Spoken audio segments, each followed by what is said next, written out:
Welcome to this session of WinLossWeek, the world's largest online event dedicated to win-loss analysis. This event is hosted by Clozd, and we'd like to thank Challenger for their contribution to making this event a success. For this presentation, we're joined by Spencer Wixom from Challenger. Spencer is the Senior Vice President of Marketing and Business Development for Challenger. He's been a part of the Challenger journey since its inception in 2008, researching and developing the concept and implementing it in organizations large and small around the world.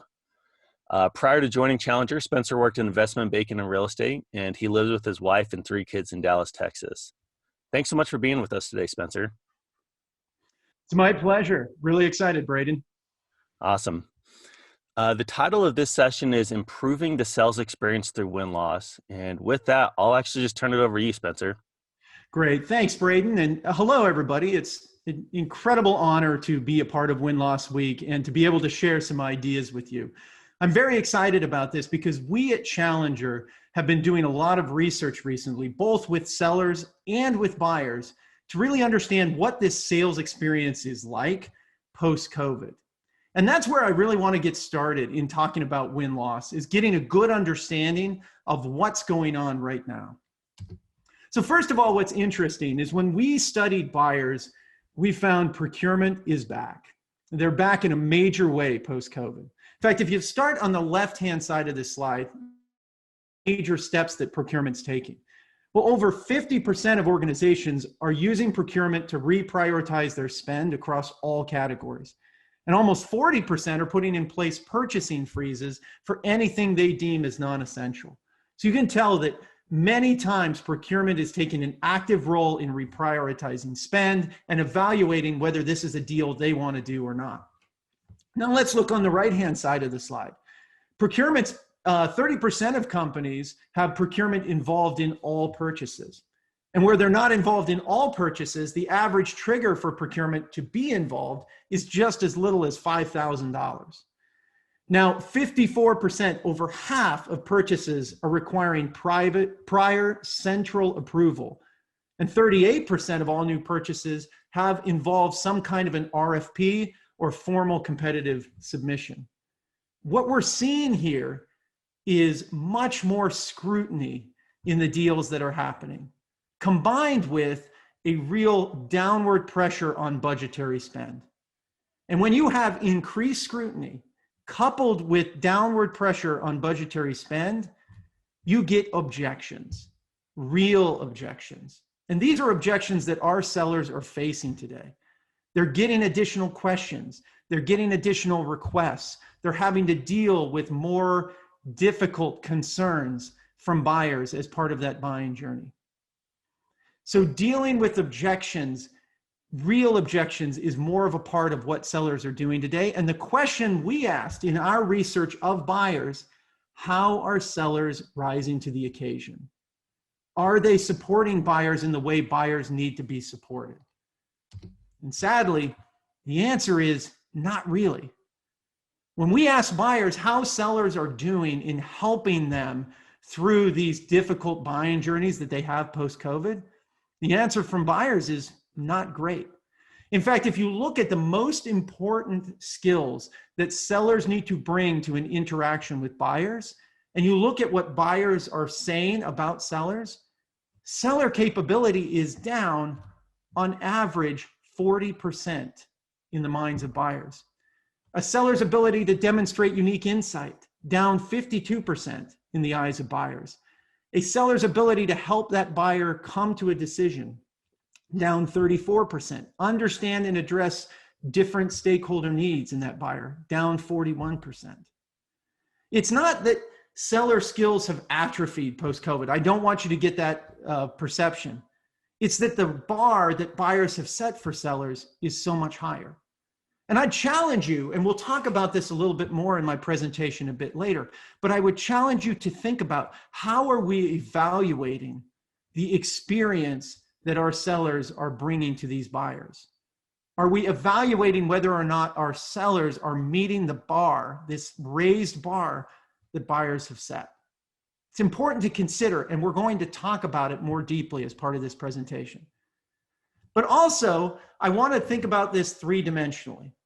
It's not just about what we're doing with buyers, but also when we do it with buyers. Alia icta, Latin phrase from Julius Caesar as he led his soldiers across the Rubicon to fight Pompey and the Optimates. We don't know it in Latin, most of us, but we do know it in English. The die has been cast. Sometimes the outcome is decided far earlier than we would expect. Let's think about the buyer's journey, and let's think about when these buyers may cast the die. The typical buyer's journey tends to have two components to it. It has a section on the left-hand side of the slide here, which is all about the buyer on their own learning, understanding their needs, and building consensus among their buying group. Now, if we as sellers don't do anything to proactively intervene in that early part of the customer's buying journey, then we react to that established demand when that buyer is evaluating options. And as they evaluate options and various vendors, they'll ultimately, supposedly, come to a decision. And I think a lot of us think about win-loss analysis as that ultimate decision that the buyer makes at the end of the buying journey.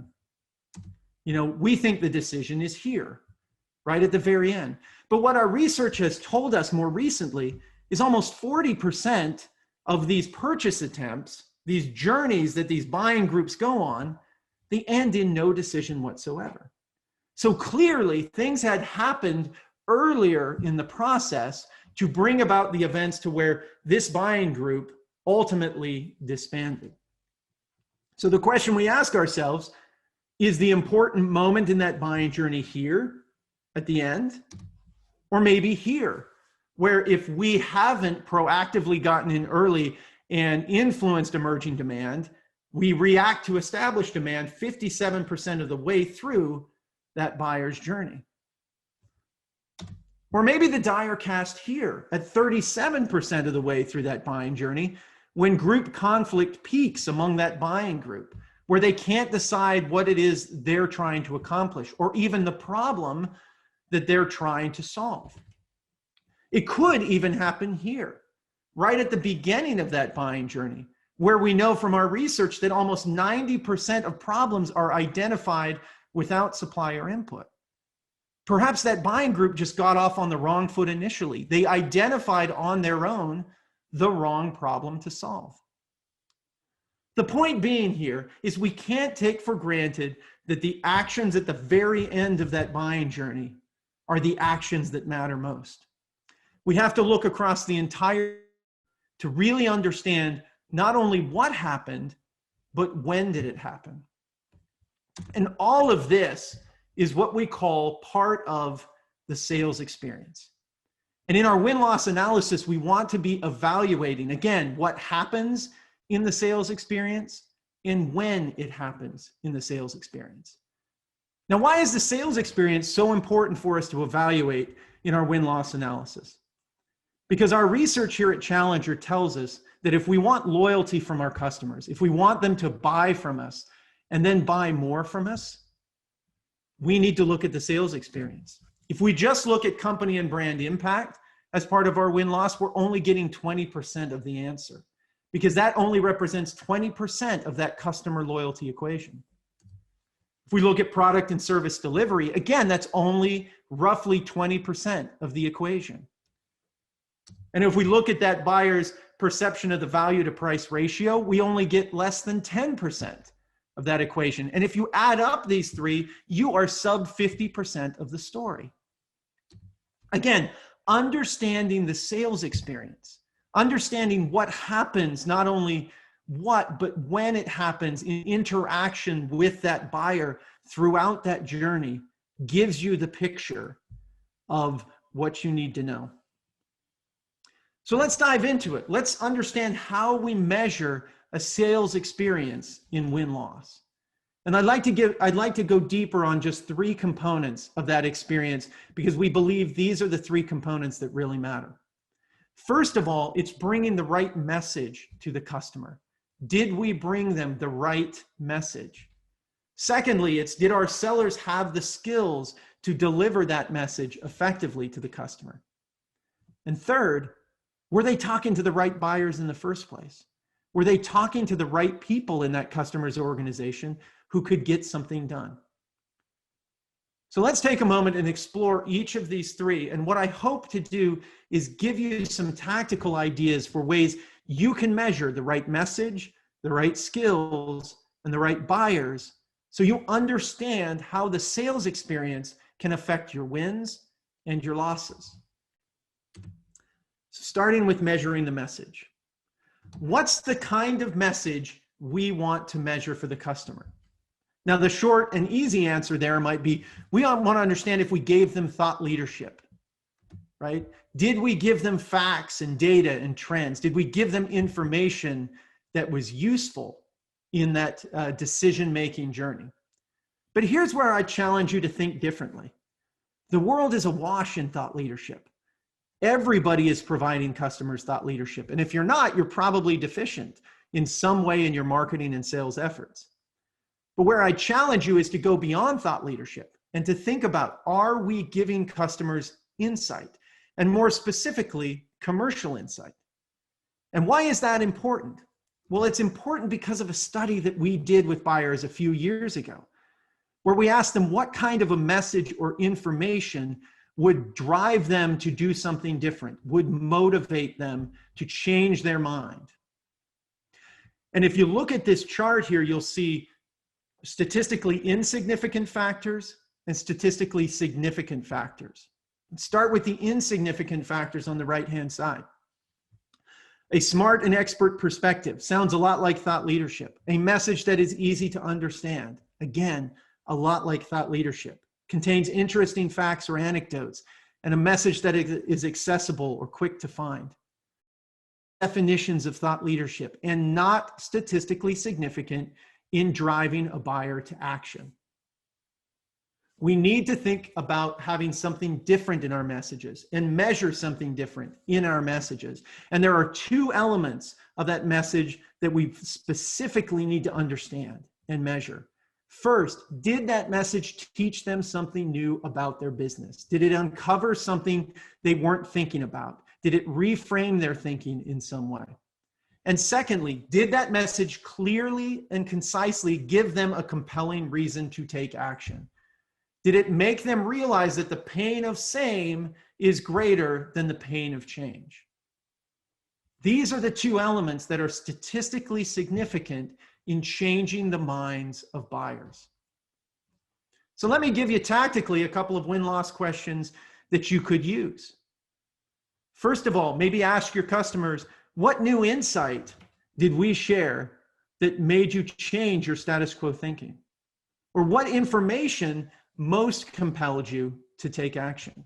These are questions you can ask as part of your win-loss to understand, are we bringing the right message?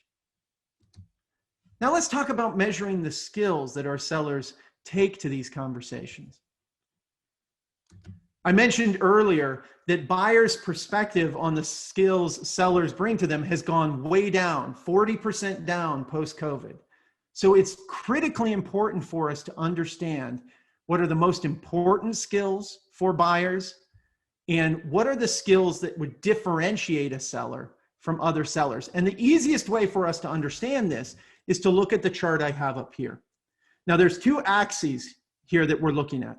The vertical axis is the importance in the mind of the buyer of that particular skill.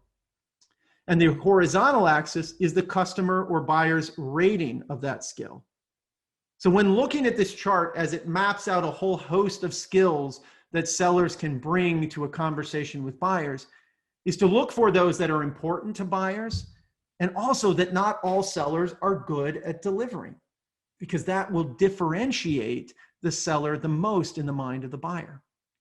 Now, what's interesting, and as I walk through this, you'll see, if you're familiar with the Challenger skill model, if you're familiar with our mantras of teach and tailor and take control and constructive tension, you'll see that all of those elements are reflected in this. But you'll also see very specific skills that are really important to emphasize with buyers in this environment and to understand whether our sellers are demonstrating them or not.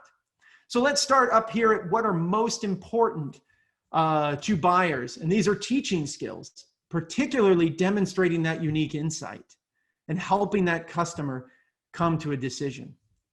Also important are tailoring skills, working with that customer to understand and address the issues of stakeholders and helping to build that support or that consensus across the organization. Now, what's interesting over here is making it easy for that customer to make a purchase or providing the right information at the right time. Yes, they are somewhat important to customers, but they're also something that most sellers are doing pretty well today. So they're not going to necessarily differentiate you from others who are out there.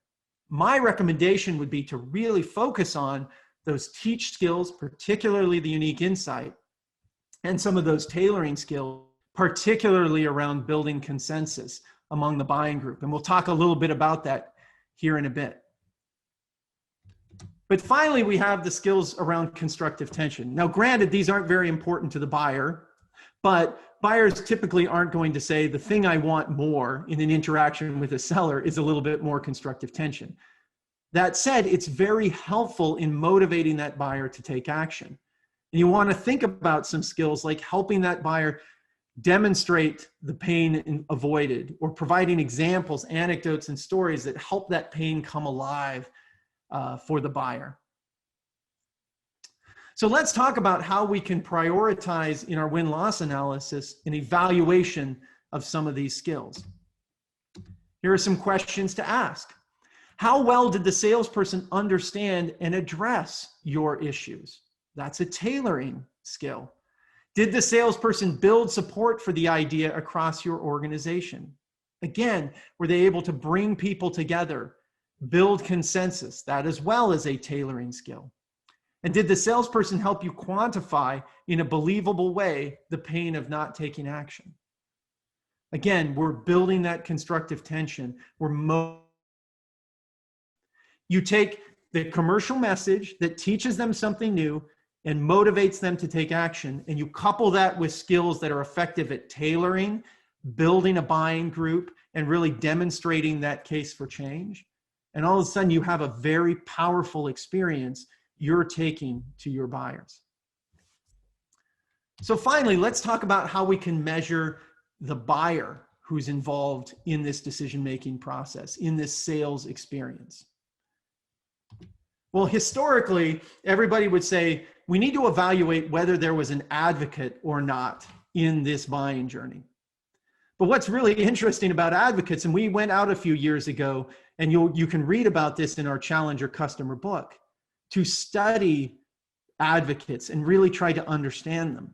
And what we found when we asked individuals, both sellers and buyers, to describe advocates is a ton of different characteristics of those advocates. For example, it was an individual readily accessible and willing to talk, an individual who can provide information that's typically unavailable to other suppliers. They're good at influencing and convincing others. They always speak the truth. They deliver on their commitments, often more than asked.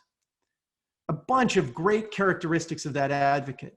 And sometimes we're tempted in our win-loss analysis to say, was there an advocate? Was there not an advocate? But here's the problem. Of 700 customers that we evaluated in our study, we only found one individual who met all these criteria. So if your evaluation in win-loss is whether there was this perfect advocate or not, you're never going to find that individual. Just like sellers who have various different profiles and ways of going about selling, there are different customer profiles or ways of going about buying. And our study did a segmentation of those buyers, just like we did a study where we segmented sellers. And we found some very interesting things. We found a number of different profiles of buyers, number one. And number two, we found that each of these different profiles were very different in their ability and their likelihood to drive organizational action. Which means, first of all, we need to know who we're looking for. And second of all, we need to partner with the right people to help get these buying accomplished and these deals done. Now, let me tell you about some of these profiles of buyers because they're very interesting. Starting on the left and moving to the right here, you have a profile of the go-getter, that person just intensely interested in making change happen in the organization, and they have the credibility to do so. You have the individual who's the teacher, bringing new ideas, sharing those ideas, trying to build consensus around good ideas. The skeptic. Now, this is a very interesting profile and one we may avoid when we first interact with them. Yes, they're challenging our ideas. Yes, they're skeptical of our numbers. But if we can convert them over to our side, they can be a great advocate and promoter of our idea. Now you have the guide, that individual who will tell you other people in the organization to talk to, but he himself or herself doesn't necessarily have the credibility to get things done. The friend, that person always willing to talk with you, but not necessarily willing to make something happen. The climber, that individual most interested in his or her career advancement. And then, of course, the blocker, those individuals we always encounter, likely advocating for somebody else's solution. All different kinds of customer profiles we can interact with. The point being, there are some profiles much better at driving organizational action than others. And we call this group collectively mobilizers. They are individuals who will understand our commercial insight, appreciate it, then turn and promote it and build consensus around it in the organization. We collectively have talkers. Those are the individuals, as I said before, interested in having conversation with us. We think we're making progress in having conversation with them, but the buying journey stalls and no decision happens. Then, of course, we have the blockers. Individuals we need to understand and identify very early in the buying journey and plan a strategy to work somehow around them. The point being here is we need to find the mobilizers and work actively with the mobilizers. Let me give you a couple of questions you could use in your win-loss to do just that. First question, who from your company was involved in making this decision? We want to understand what types of people, who really was instrumental in making the decision. Of those involved, who shared the strongest perspective and was most successful building consensus? If we can identify that, we can know, were there mobilizers present in this buying group and how effectively were we working with them? And maybe ask directly that very question. How effectively did the sales team engage the individuals who were successful in building consensus, who understood the insight that was brought and were building a desire among the buying group to follow that path? So in summary, we've talked about a lot of things, but there are three elements of a sales experience that we can effectively measure in our win-loss. First of all, the right message. But remember, we're not measuring whether thought leadership was provided. We're measuring whether commercial insight was provided. And that commercial insight is based on teaching the customer something new and motivating that customer to take action. We're looking for the right skills in that sales experience. But most importantly, we're looking for the skills that are most important to the buyer and those skills that will differentiate us as a seller from other sellers who are out there. Namely, delivering effectively that unique insight, tailoring that message effectively, and building consensus in the buying group, motivating them to take action. And finally, an experience with the right buyers. But it's not just a perfect advocate or any buyer. We're looking for, did we have mobilizers in the buying group? Did we identify them? And did we partner effectively with them to drive change? I hope that I've given you some ideas and some ways to think about implementing the right message, the right skills, the right buyers into your win-loss analysis. It's been a great pleasure presenting this to you. I'd love to have a connection with anybody who's interested. You can connect with Challenger at challengerinc.com/connect. You can also scan the QR code below. We'd love for you to follow us on LinkedIn. We've published a few books. Love for you to pick them up and read them. And very excited about the win-loss work that you're doing now in 2020. All the best to everyone. Spencer, thank you so much. That research sounds awesome. That was so cool to see some of the insights. I think too often I've had too many of those friends, as you mentioned, in the sales cycle, and you got to find the right people. And I think that was one of the biggest takeaways I got from this session. So thank you so much for this. Thank you everyone for attending Win-Loss Week. Again, follow Challenger. They've got great content, is I'm sure many of you have already participated in. So again, thanks for being here, and we hope everyone has a great day.